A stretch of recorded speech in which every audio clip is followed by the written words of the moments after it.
성경은 우리 죄의 대가를 치르기 위해 사람으로 오신 예수님을 하나님의 아들로 부르고 있습니다. 우리 죄값을 대신 갚아주기 위해 십자가의 독배를 마신 예수께서 하나님의 외아들이여 독자 아들로 표현되어 있습니다. 사도신경에서도 예수님을 호칭하는 표현이 하나님의 외아들로 나타납니다.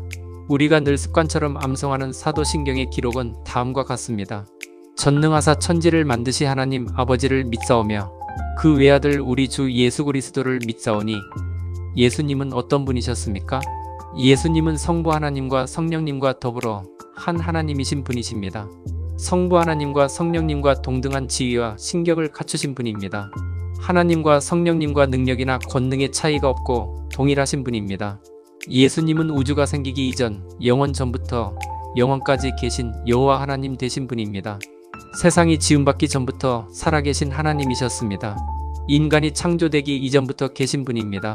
예수님은 인간 창조 이래도 성부 하나님과 성령님과 함께 직접 관여하셨습니다. 하나님이 이르시되 우리의 형상을 따라 우리의 모양대로 우리가 사람을 만들고 그들로 바다의 물고기와 하늘의 새와 가축과 온 땅과 땅에 기는 모든 것을 다스리게 하자 하시고 온 세상을 창조하실 때에 성부와 성령, 성자 예수님, 삼하나님께서 의논하신 것을 볼 수 있습니다. 하나님께서 특별히 창조의 과정에서 우리가 우리의 모양대로라는 표현을 쓴 것을 보면 창조의 셋 하나님께서 직접 동참하신 것을 알 수 있습니다. 그런데 인간의 타락 이후에는 예수님을 하나님의 아들로 부르는 것이 너무도 이상하지 않습니까? 사람들은 예수님을 오해하여 하나님이 결혼하여 얻은 아들로 이해하기도 합니다. 누구와 결혼해서요?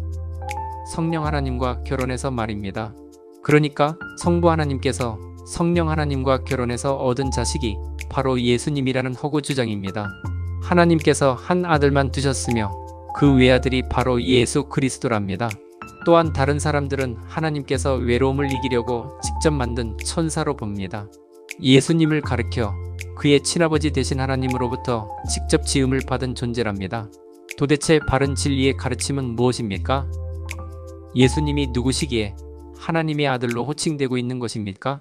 사실 성경에 나타난 예수님은 하나님과 같이 스스로 존재하시는 분이시기에 그 무엇으로부터 지음받은 자가 될 수 없습니다.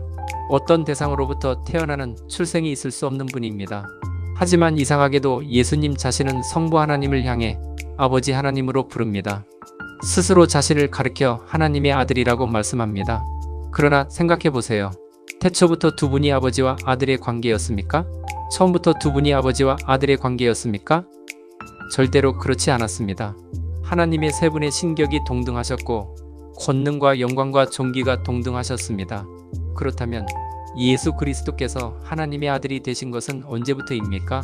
어떤 특별한 이유가 있어 아버지와 아들의 관계가 된 것입니까? 이사야 선지자는 그의 글에서 예수께서 아들이 되신 이유에 대한 작은 답변을 제공하고 있습니다. 원래 예수께서는 전능하신 하나님이시며 죽음이 없으신 영존하시는 하나님이셨다고 했습니다. 이는 한 아기가 우리에게 낳고 한 아들을 우리에게 주신 바 되었는데 그의 어깨에는 정사를 메었고 그의 이름은 기묘자라 모사라 전능하신 하나님이라 영존하시는 아버지라 평강의 왕이라 할 것임이라. 이사야의 견해는 하늘에서 참 하나님이셨던 예수께서 우리에게 오실 때에는 하나님 아들의 신분으로 탄생하셨다고 말씀입니다. 하나님의 친아들의 신분으로 하늘에서 거주하시다가 사람의 몸을 입고 오신 것이 아니라는 말씀입니다. 다시 한번 말씀드리면 여호와셨던 예수께서 사람으로 오시는 시점에 비로소 하나님의 아들 신분으로 탄생하셨다는 말씀입니다. 최초의 하나님의 아들은 누구였습니까? 최초의 하나님의 아들은 아담이었습니다. 하나님께서 아담을 하나님의 아들로 창조하셨습니다. 그 위는 에노스요, 그 위는 셋이요, 그 위는 아담이요, 그 위는 하나님이시니라. 불행하게도 최초의 하나님 아들인 아담이 하늘에서 쫓겨난 사탄에게 유혹받아 사탄을 아버지로 부르며 떠나갔습니다. 아담 아들이 사탄을 아버지로 인정하고 따라간 것입니다.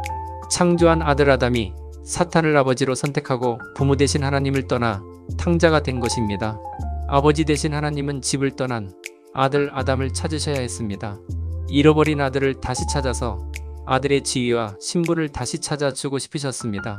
자식을 잃어버린 부모의 마음을 지니신 하나님은 집 나간 아들을 찾기 전에는 그 어떤 일도 할 수 없었습니다. 그래서 이사야 선지자의 말씀대로 전능하시고 영존하시고 평강의 하나님께서 인간을 구원하기 위해 중대한 결정을 실행하셔야 했습니다.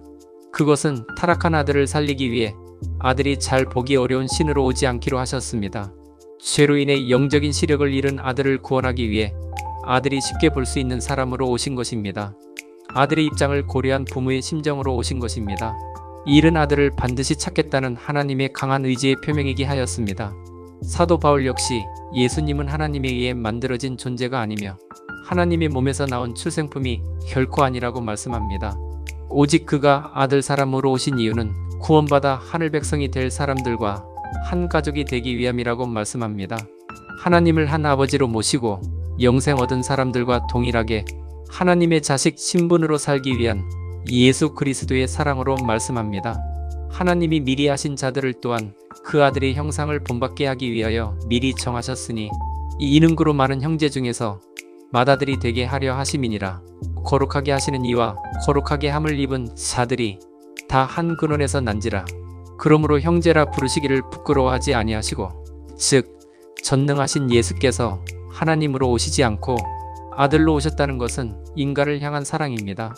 예수님은 하나님으로 지음받은 피조물이 아닙니다. 천사도 아닙니다. 그분은 온 우주의 주인이셨습니다. 스스로 존재하셔서 영원히 죽을 수 없는 분이셨습니다. 참 하나님이셨습니다. 하지만 우리와 함께 하시기 위해 자신의 신분을 낮추기로 하셨습니다. 아들로 오시기로 하셨습니다. 우리와 한 형제가 되시기 위해 오셨습니다. 우리와 한 가족이 되시기 위해 오신 것입니다. 우리와 대화가 가능한 육체로 오신 것입니다. 우리와 동일한 하나님 아들 신분이 되셨습니다. 그래서 예수께서는 사람의 아들로 불리는 것입니다. 그러므로 사람의 아들로 오신 주님의 은혜가 너무도 커서 우리가 예수님을 더욱 사랑하지 않을 수 없답니다. 주님의 높고 그 깊으신 사랑을 우리 모두 찬양하십시다.